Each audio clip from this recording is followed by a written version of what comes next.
بسم اللہ الرحمن الرحیم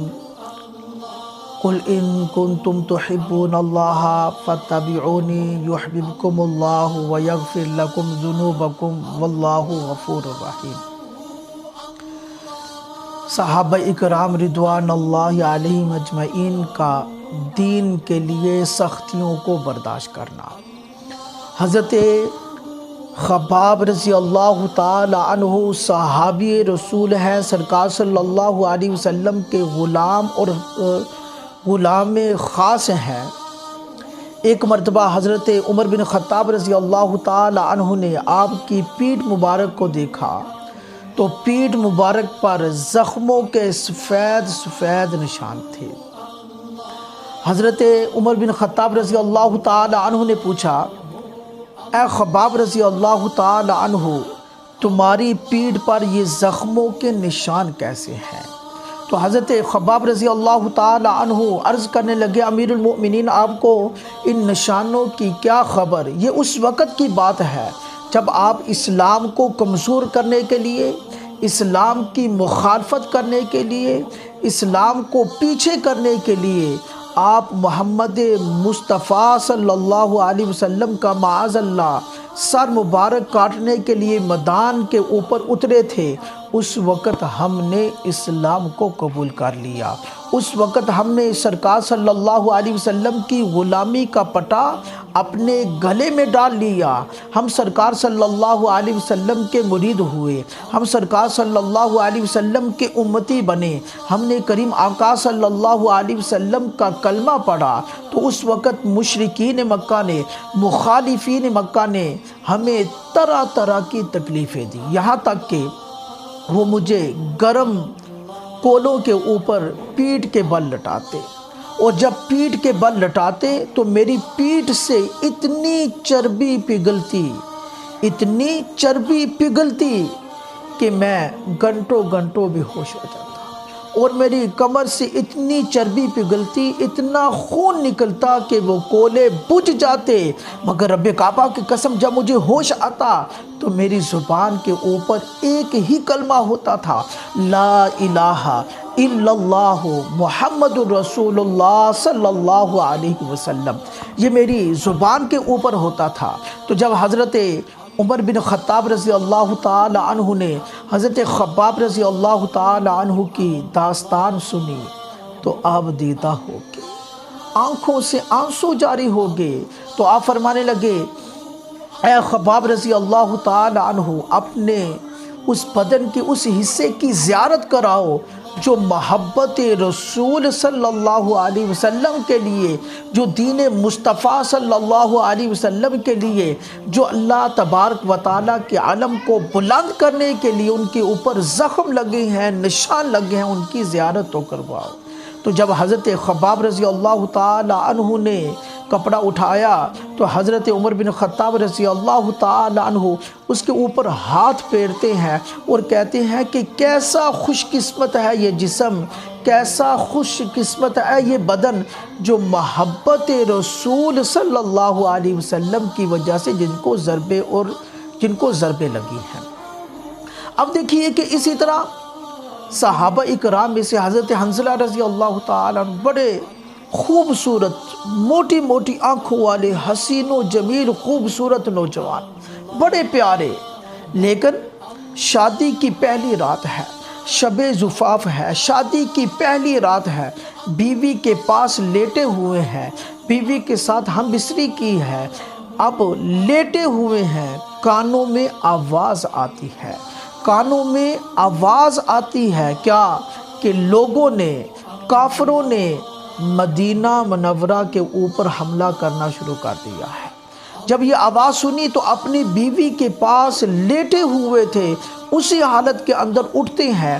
باہر جاتے ہیں، صحابہ اکرام سے پوچھا، معاملات دیکھے کیا کہ آگے لڑائی ہو رہی ہے۔ تو صحابہ نے دیکھا حضرت حنظلہ رضی اللہ تعالیٰ عنہ بڑی جرأت کے ساتھ، بڑی شجاعت کے ساتھ، بڑی بہادری کے ساتھ لڑتے ہیں، یہاں تک کہ لڑتے لڑتے جام شہادت نوش کر لیا۔ جب جام شہادت نوش کر لیا تو پھر اس کے بعد صحابہ اکرام نے تمام صحابہ کی جو شہید ہوئے ان کی لاش مبارک کو جمع کیا، لیکن حضرت حنظلہ رضی اللہ تعالی عنہ کی لاش مبارک نظر نہیں آ رہی۔ اب کیا کیا؟ پوچھا، اللہ کے نبی صلی اللہ علیہ وسلم کی بارگاہ میں حاضر ہوئے، یا رسول اللہ صلی اللہ علیہ وسلم، حضرت حنظلہ رضی اللہ تعالی عنہ کی لاش مبارک نظر نہیں آ رہی، تو میرے اور آپ کے کریم آقا صلی اللہ علیہ وسلم نے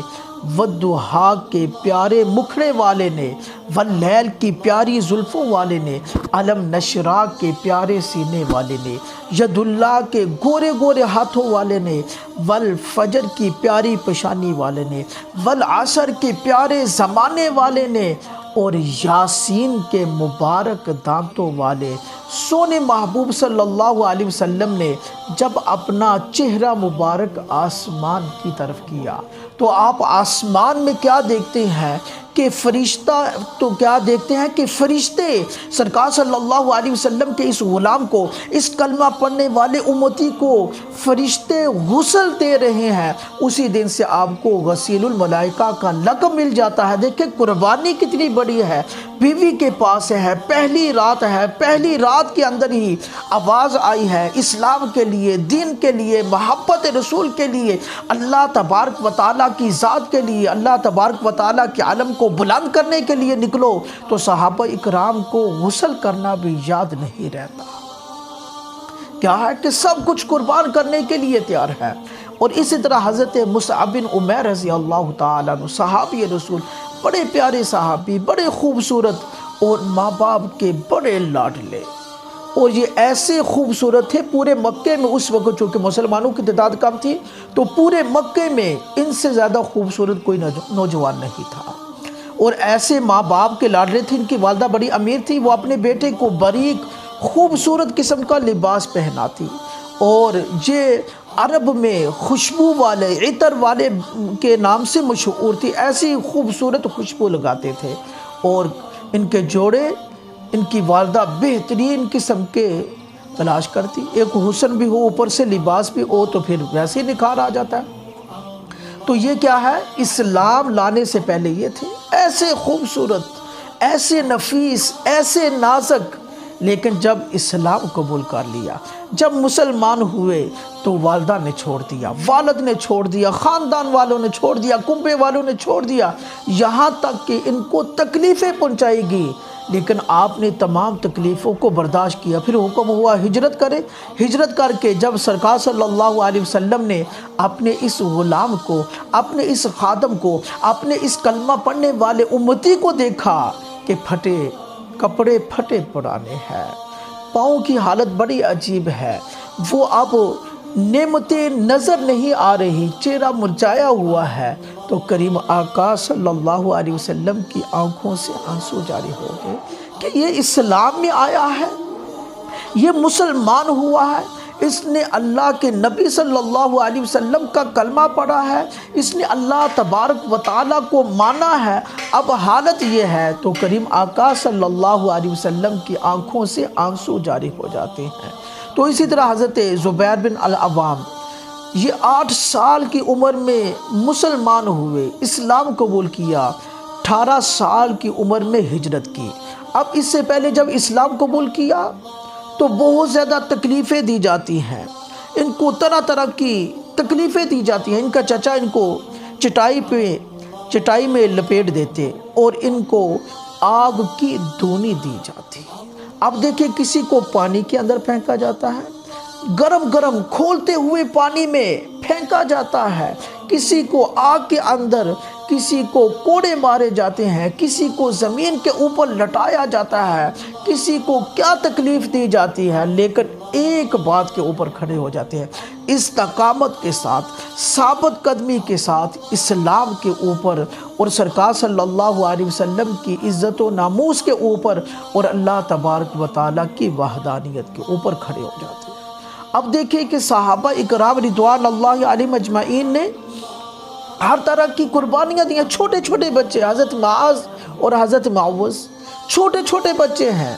گھر میں گئے، والدہ دیکھی، والدہ رو رہی ہے، پوچھا اماں جان کیا مسئلہ ہے، کیوں رو رہی ہیں، کس وجہ سے آپ پریشان ہیں؟ تو آپ کی والدہ کہنے لگی کاش آج تمہارا باپ زندہ ہوتا تو میں اسے جہاد کے لیے روانہ کرتی، آج کاش میرا بھائی زندہ ہوتا تو میں اسے جہاد کے لیے روانہ کرتی۔ پیارے بچوں، اے میرے لخت جگروں، میں تم سے اس وقت راضی ہوں گی جب تم محمد مصطفیٰ صلی اللہ علیہ وسلم کی ذات کے اوپر قربان ہو جاؤ۔ اب ماں کا سبق کیا ہے؟ اب ماں نے اپنے بیٹوں کی کیا تربیت کی ہے؟ اب اس ماں نے اپنے بچوں کو کیا درس دیا ہے، کیا بات بتائی ہے کہ محمد مصطفیٰ صلی اللہ علیہ وسلم کی ذات کے اوپر قربان ہو جاؤ۔ اب چھوٹے چھوٹے ننھے منھے صحابی ہیں، سرکار صلی اللہ علیہ وسلم کے بڑے پیارے غلام ہیں۔ تو جب والدہ نے یہ کہا تو یہ دونوں کریم آقا صلی اللہ علیہ وسلم کی بارگاہ میں حاضر ہوئے اور عرض کیا، یا رسول اللہ صلی اللہ علیہ وسلم، آج ہم نے اپنی والدہ کو روتے ہوئے دیکھا ہے، تو آپ ہمیں اجازت دیں ہم بھی جہاد کے لیے جائیں۔ تو سرکار صلی اللہ علیہ وسلم نے فرمایا، تم ابھی چھوٹے ہو، تم ابھی بچے ہو، تمہارے ابھی کھیلنے کا ٹائم ہے، جاؤ کھیلو موجے کرو۔ تو لیکن وہ کہنے لگے، اللہ کے نبی صلی اللہ علیہ وسلم، ہمیں جہاد میں جانے کی اجازت مل جائے۔ تو سرکار صلی اللہ علیہ وسلم نے کہا، اچھا یہ جو بڑا ہے اس کو اجازت ہے، چھوٹے کو روک دیا۔ وہ چھوٹا کہنے لگا، یا رسول اللہ صلی اللہ علیہ وسلم، میں اس سے زیادہ طاقتور ہوں، میں اپنے بڑے بھائی سے زیادہ طاقتور ہوں، میں پاورفل ہوں، آپ میری مقابلہ کروا لیں، کشتی کروا لیں، میری اس کے ساتھ لڑائی کروا لیں، جو ہم دونوں میں سے اگر یہ بڑا جیت گیا یہ تو چلا جائے گا، مجھے روک دینا، اگر میں اس کو گرا دیتا ہوں، اگر میں اس کو پیچھے کر دیتا ہوں تو پھر مجھے بھی اجازت عطا فرما دے۔ تو کریم آقا صلی اللہ علیہ وسلم نے فرمایا، ٹھیک ہے۔ اب دونوں کی کشتی شروع ہو جاتی ہے۔ اب چھوٹا بھائی بڑے بھائی کے کان میں کہتا ہے کہ اے بھائی، تجھے تو اجازت مل گئی ہے، تم تو جنت میں چلے جاؤ گے، تو میں اکیلا پیچھے رہ جاؤں گا، تو لہٰذا تم مجھ سے ہار جانا تاکہ ہم دونوں اکٹھے ہی جنت میں چلے جائیں۔ تو بڑا بھائی کہنے لگا کہ میری تو اس میں انسلٹ ہوگی، میری بےزتی ہوگی۔ تو چھوٹا کہنے لگا، نہیں بھائی، ہم دونوں اکٹھے ہی جنت میں جائیں گے۔ یہ دیکھیں صحابہ کا جذبہ۔ اب کیا ہوا؟ کشتی ہوئی، لڑائی شروع ہوگی، لڑائی شروع ہے۔ اب اس لڑائی کو دیکھنے والے کریم آقا صلی اللہ علیہ وسلم ہے، حضرت ابو بکر صدیق ہے، حضرت عمر فاروق ہے، مولا علی پاک ہے، دیگر صحابہ اکرام اس کو دیکھ رہے ہیں، یہاں تک کہ آسمان کے فرشتے دیکھ رہے ہیں، اور اللہ تبارک و تعالیٰ کی ذات دیکھ رہی ہے ان کے جذبے کو، ان کی کوشش کو، ان کے ارادے کو، ان کی ہمت کو۔ تو پھر کیا کیا کہ چھوٹے اور بڑے بھائی کی لڑائی شروع ہے۔ جب لڑائی شروع ہوئی تو اب چھوٹا بھائی بڑے بھائی کو گراتا ہے، یہاں تک کہ اس کے سینے کے اوپر بیٹھ جاتا ہے۔ تو کریم آقا صلی اللہ علیہ وسلم نے جب دونوں کو دیکھا تو پھر دونوں کو اجازت عطا فرما دی۔ پھر یہ دونوں ننھے منھے بچے، اسلام کے مجاہد، چھوٹے، ماں کا سبق، ماں کا درس، ماں کی درسگاہ سے یہ میسج ملا ہے، یہ پیغام ملا ہے، بچے چھوٹے ہیں اور کام بڑا کر رہے ہیں۔ تو دونوں چچا کے پاس گئے، حضرت عبد الرحمن بن عوف کے پاس گئے، تو کہنے لگے، چچا جان ابو جہل کہاں ہے؟ تو حضرت عبد الرحمن بن عوف رضی اللہ تعالیٰ عنہ کہتے ہیں کہ آپ نے کیا کرنا ہے؟ تو وہ بچے کہنے لگے کہ سنا ہے وہ گالیاں دیتا ہے محبوب باری کو، سنا ہے کہ وہ گالیاں دیتا ہے محبوب باری کو، مر جائیں گے یا ماریں گے اس ناری کو، مر جائیں گے یا ماریں گے اس ناری کو، سنا ہے گالیاں دیتا ہے محبوب باری کو۔ تو چنانچہ صحابہ اکرام، یہ چھوٹے چھوٹے ننھے منھے مجاہد، جب حضرت عبد الرحمن بن عوف رضی اللہ تعالیٰ عنہ نے اشارہ کیا تو یہ دونوں صحابی، یہ دونوں مجاہد اسلام کے چھوٹے چھوٹے کارکن پڑھتے ہیں، یہاں تک کہ دونوں نے ابو جہل کو واصل جہنم کر دیا۔ اب دیکھیں کہ ہے دیکھنے میں چھوٹے، جذبہ بڑا ہے۔ آج ہمارے پاس نعمتیں بڑی ہیں، آسانیاں بڑی ہیں، بہت زیادہ آسانیاں ہیں، لیکن دین کے لیے ہمارے پاس ٹائم نہیں۔ آج ہمارا بیٹا 10 گھنٹے کام کرتا ہے، 12 گھنٹے کام کرتا ہے، 14 گھنٹے کام کرتا ہے، 16 گھنٹے کام کر کے آ کے تھک جاتا ہے، تو ماں بھی کہتی ہے کوئی بات نہیں، نماز بعد میں پڑھ لے گا، رات پوری کام کرتا رہا ہے۔ باپ بھی کہے گا کہ پوری رات یہ کام کرتا رہا، ابھی تھکا ہوا آیا ہے، رہنے دو، لیٹا رہنے دو۔ لیکن وہ مائیں اپنے بیٹوں کو جنت کے ٹکٹ لے کر دیتی تھی، آج کی مائیں اپنے بیٹوں کو سیلمے گھروں کے ٹکٹ لے کر دیتی ہیں۔ تو اس لیے دوستو احباب، فکر کرنی چاہیے، خیال کرنا چاہیے کہ صحابہ اکرام نے سب کچھ قربان کر دیا ہے،